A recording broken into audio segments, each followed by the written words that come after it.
በስመ አብ ወወልድ መንፈስ ቅዱስ አሐዱ አምላክ።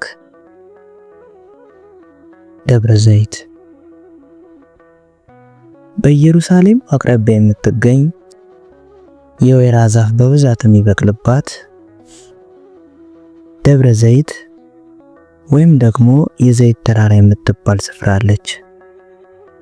ከዛሬ 2000 ዓመታት በፊት በደብረ ዘይት ታላቅ ምስጢር ተነገረባት። ሐዋርያት አባቶቻችን ለብቻቸው ቀርበው ንገረን፣ ይሄ መቼ ይሆናል? የመምጣትህና የዓለም መጨረሻ ምልክቱስ ምንድነው? ብለው ጌታችንን ጠየቁት። ጌታችን ኢየሱስም ማንም እንዳያስታቸው ተጠንቀቁ፣ ብዙዎች በስሜ ይመጣሉና ብዙዎችንም ያስታሉና አላቸው። የሐሰት ነቢያትም ይመጣሉ፣ ከተጠሩትም ብዙዎችን ያስታሉ አለ። ይህ ቃል ከተነገረ 2000 ዓመታት ተቆጠሩ።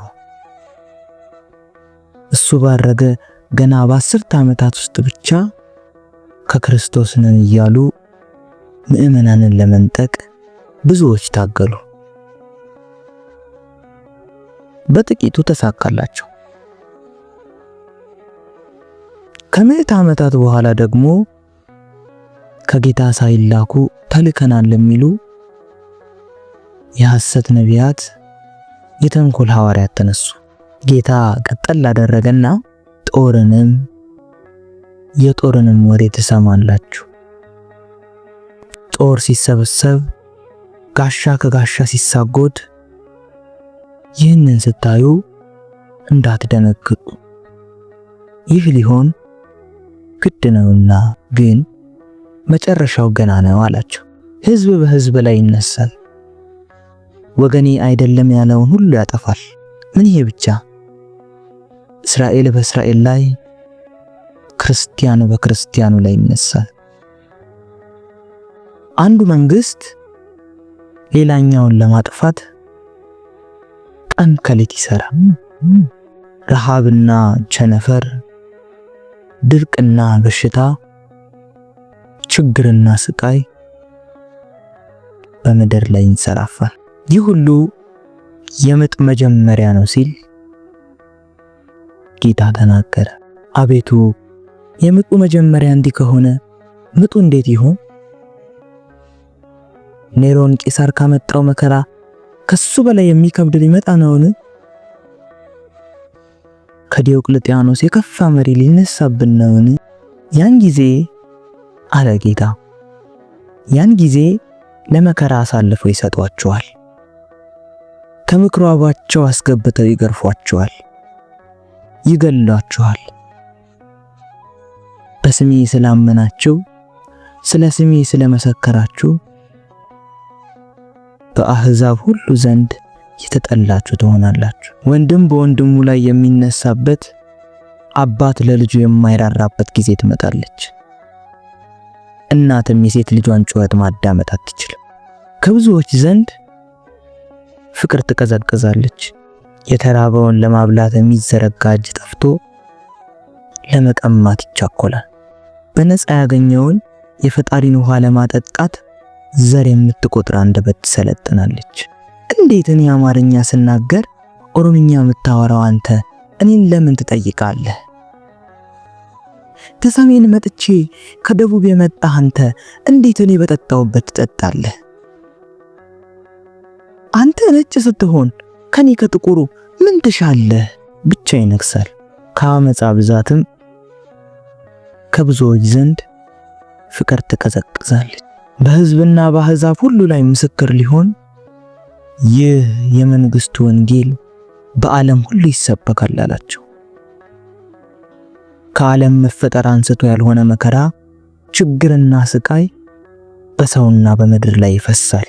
የሐሰት አባት ልጆች የጌታ ነቢያት ነን እያሉ ከዛም አልፎ በድፍረት ክርስቶስ ራሱ ነን ብለው ይመጣሉ። አለያም እሱ በዛ ነው አይደለም በዚህ ነው እያሉ ያደናብራሉ። የተመረጡትን እንኳን ለማሳት ሊሳካላቸው ይጥራሉ። ታላላቅ ድንቆችን ተአምራትንም ያደርጋሉ። ዛሬ ታዲያ ሐሳዊው መሲህ አልመጣም እንጂ ይህ ሁሉ እኮ ተፈጽሟል። በምጥ መጀመሪያ ላይ እንደቆምን ከትውልዱ ማን አስተዋለ? ከራሱ ቤት ወጥተን ክርስቶስን በስንት ቦታ ፈለግን። በበረሃ ነው ሲሉን በዛ ሄድን። በምኩራብ ያስተምራል ሲሉ እዛም ሄደን አጣ ነው። ታዲያ ጌታ ወዴት አለ? ወዴትስ ይገኛል? ጌታማ በሙሽራው በቤተ ክርስቲያን አለ። በልባችን ሊያድር ዙፋኑን ሊዘረጋ እጅግ ፈለገን። እሱ ሳይሆን እኛ ግን አልገኝም። ከዚህ መከራ በኋላ ግን ፀሐይ ትጨልማለች፣ ጨረቃም ብርሃኗን ለመስጠት ይሻት፣ ሰማይና ምድር ይናወጣሉ። ያን ጊዜ የሰው ልጅ መምጣት ምልክት በሰማይ ይታያል። በአባቱ ክብር ሆኖ በመለኮት ግርማ ጌታችን ይገለጣል። ምስክር ሊሆንባቸው የችንካሩንና በጦር የተወጋበትን ሳያጠፋ ይመጣል። የወጉትም ሁሉ ያዩታል። አልቻሉም እንጂ ቢችሉ እርሱ ላይ ማድረግ የሚፈልጉትን በልጆቹ ላይ ያደረጉት ሁሉ ዋይ ዋይ ወዮታ አለብን ይላሉ። ዳግመኛም 3 ጊዜ የመለከት ድምጽ ይሰማል። ሙታንንም ያነቃቸዋል። ሙታን የማይሞትና የማይበሰብስ ሥጋ ይዘው ይነሳሉ። ጻድቃንን በቀኙ ኃጥአንንም በግራው ከፍሎ ያቆማቸዋል። ጻድቃን ያከበሩት አባታቸውን መስለው ኃጥአን እንደወደዱት እንደ ዲያብሎስ መልካቸው ሆነው ይነሳሉ። ወደ ጻድቃን ዞር ብሎ እናንት የአባቴ ቡሩካን ዓለም ሳይፈጠር ወደ ተዘጋጀላችሁ ኑ ወደ መንግስቴ ግቡ ይላቸው። ብራብ አብልታችሁ፣ ብጠማ አጠጥታችሁ፣ ብታረዝ እያለበሳችሁ፣ ስቸገር እየረዳችሁ መልካሙን አድርጋችሁልኛልና። ወደ ኃጥአን እየተመለከተ ግን በቁጣ ቃል ሆኖ እናንተ ርጉማን ከኔ ወግዱ፣ ብራብ አላበላችሁኝምና፣ ብጠማ አላጠጣችሁኝምና፣ ታስሬ ብታዩኝ አልጠየቃችሁኝምና፣ መልካም ሳላደረጋችሁልኝም ይላቸዋል። ወደ ዘላለም እሳት ወደ ገሃነም ይጥላቸው። አመፃና ሽንገላ ሲናገር የነበረ አፍ ሁሉ ጸጥ ይላል። የማይጠቅም ሐዘን ይደረጋል። ጩኸት ይበረታል። የማይጠቅም ጩኸት ይሆን። ለጻድቃን ግን ደስታ ይሆንላቸዋል። በዚህ ዓለም ያነቡም ሁሉ ይስቃሉ። የዘላለም ቤታችን መንግስተ ሰማያት ለባሏ ልትሰጥ እንደተዘጋጀች ሙሽራ ሆና ለምእመናን ትሰጣለች። ከእንግዲህ ወዲያ መርገም ከቶ አይሆንም። የእግዚአብሔርና የበጉም ዙፋን በእርሷ ውስጥ ይሆናል። ባሪያዎቹም ያመልኩታል፣ ፊቱንም ያያሉ።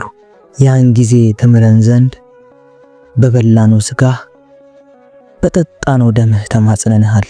ስለ እናትህና ስለ ቅዱሳን ሁሉ ስትል በቀኝ እንድታቆመን በምህረት ትጎበኘን ዘንድ እንማጸንሃለን። እነሆ በቶሎ እመጣለሁ፣ ለእያንዳንዱም እንደ ሥራው መጠን እከፍለዋለሁ።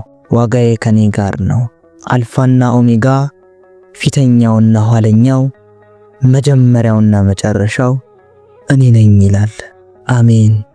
ጌታ ኢየሱስ ሆይ ቶሎና። ወስብሐት ለእግዚአብሔር ወለወላዲቱ ድንግል ወለመስቀሉ ክቡር አሜን።